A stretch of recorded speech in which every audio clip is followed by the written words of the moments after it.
Don Luskin, who's your pro-stock market candidate? I mean this in all seriousness, Larry. Ron Paul. Of the serious contenders this evening, Pat, is there one who adheres closest to your conception of classic conservatism? I think the closest, candidly, is probably Ron Paul, who is a pro-life libertarian who does not vote for big spending, who opposed the Medicare expansion, who opposed No Child Left Behind, who opposed the war in Iraq, and he was the Libertarian candidate for president years ago. From MSNBC and Politico.com, this is a Decision 2008 special. The GOP presidential candidates debate from the Ronald Reagan Presidential Library in Simi Valley, California.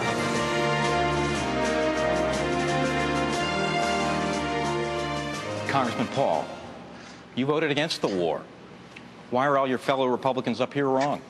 That's a very good question, and you might ask the question, why are 70% of the American people now wanting us out of there, and why did the Republicans do so poorly last year?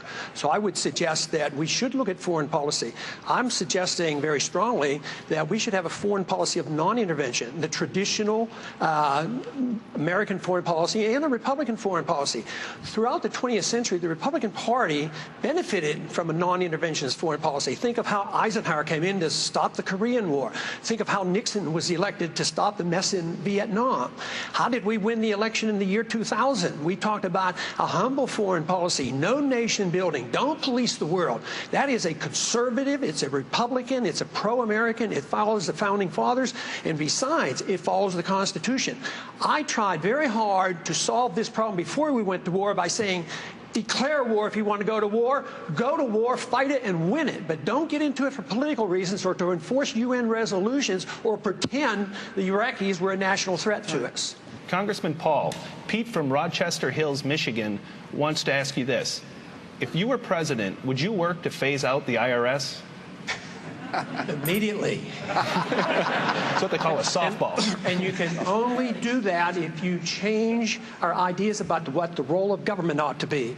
If you think the government has to take care of us from cradle to grave, and if you think our government should police the world and spend hundreds of billions of dollars on a foreign policy that we cannot manage, you can't get rid of the IRS. But if you want to lower taxes, and if you want the government to quit printing the money to come up with shortfall and cause all the inflation, you have to change policy.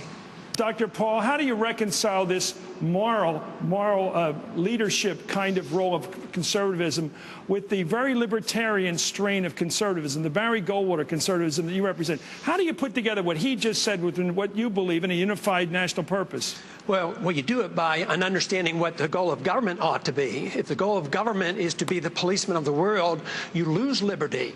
And if the goal is to promote liberty, you can unify all segments. The freedom message brings us together. It doesn't divide us.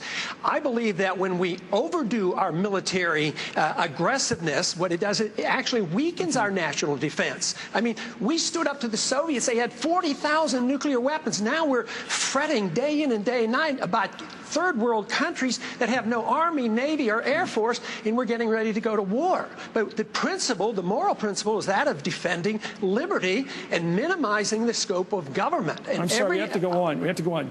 Congressman Paul, Bob Hussey from Minnesota writes that perhaps the most important skill a good president must have is the ability to make good, sound decisions, often in a crisis situation. Please cite an example when you had to make a decision in crisis. I wonder if he's referring to a political decision like running for office or something like that. I guess in medicine, I made a lot of critical decisions. I mean, you're called upon all the time to make critical, life-saving decisions. But I can't think of any one particular event where I made a critical decision that affected a lot of other people. But I think all our decisions we make in politics are critical. My major decision, political decision, which was a constitutional decision, was to urge for 5 years that this country not go to war in Iraq. We have Mrs. Reagan here. The camera will not focus on her, but I will tell you it will now focus on you. Mrs. Reagan wants to expand federal funding of embryonic stem cell research, Will that progress under your administration? Dr. Paul, yes or no on federal funding? Programs like this are not authorized under the Constitution. The trouble with this, issues like this is, in Washington, we either prohibit it or subsidize it. Right. And the market should deal with it and the states should deal with it. Okay, let's start with an enjoyable down the line, okay? I want each candidate to mention a tax he'd like to cut, in addition to the Bush tax cuts, keeping them in effect. Well, in my first week, I already got rid of the income tax. So my second week, I would get rid of the inflation tax. It's a tax that nobody talks about. We live way beyond our means with a foreign policy we can't afford and an entitlement system that we have encouraged. We print money for it, the value of the money goes down, and poor people pay higher prices. That is a tax. It's a transfer of wealth from the poor and the middle class to Wall Street. Wall Street's doing quite well, but the inflation tax is eating away at the middle class of this country. We need to get rid of the inflation tax with sound money. Congressman Paul, Carrie from Connecticut asks, do you trust the mainstream media? Some of them, but I trust the internet a lot more, and I trust the freedom of expression, and that's why we should never interfere with the internet. That's why I have never voted to regulate the internet, even when there's the temptation to put bad things on the internet. Regulation of bad and good on the internet should be done differently. But no, there's every reason to believe that we have enough freedom in this country to have freedom of expression, and that's what is important. And whether or not we trust the mainstream or not, I think you pick and choose. There's some friends and some aren't so friendly. Thank you, Doctor. Dr. Paul. I am absolutely opposed to a national ID card. This is a total contradiction of what a free society is all about. The purpose of government is to protect the secrecy and the privacy of all individuals, not the secrecy of government. We don't need a national ID card. We'll go down the line again. This isn't as much fun as cutting taxes. Do you think Scooter Libby should be pardoned? Dr. Paul, do you want to pardon him? No, he doesn't need a pardon, but he doesn't need it because he was instrumental in the misinformation that led to Congress and the people to support a war that we didn't need to be in. Seriously, would it be good for America to have Bill Clinton back living in the White House? Dr. Paul. I am known for sticking to principle and not flip-flopping. I voted to impeach him, so hardly do I want him back in the White House. How will you be different in any way from President George W. Bush? I certainly would continue on my earlier theme that foreign policy needs to be changed. Mr. Republican Robert Taft, we have a statue of him in Washington. He advocated the same foreign policy that I advocate. I would work very hard to protect the privacy of American citizens, being very, very cautious about warrantless searches, and I would guarantee that I would never abuse habeas corpus. This is hardly the end of the 2008 presidential campaign, or even the beginning of the end, but it is, to quote Winston Churchill, at least the end of the beginning.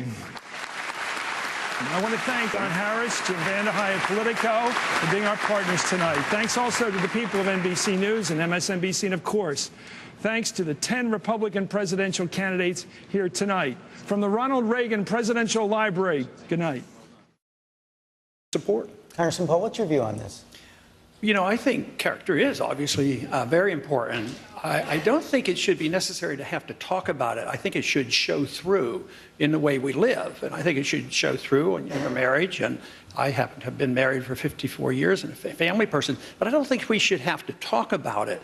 But you know what probably is every bit as important. If your marriage vows are important, what about our oath of office? That's what really gets to me. That's where you're really on the line as a public figure. And that's where I think a lot of people come up real short, because there's many times that I've been forced to Congress because I take my oath very seriously. I end up sometimes, believe it or not, voting all by myself, thinking that why aren't they people paying attention? Why don't they read Article 1, Section 8? You know, if we took that oath of office seriously in Washington, we'd get rid of 80% of the government. The budget would be balanced. We'd have sound money, and we would have prosperity, and we wouldn't be the policemen of the world. We wouldn't have a Federal Reserve System, and we wouldn't be invading the privacy of every single individual in this country with bills like the Patriot Act. We'd have a free society and a prosperous society.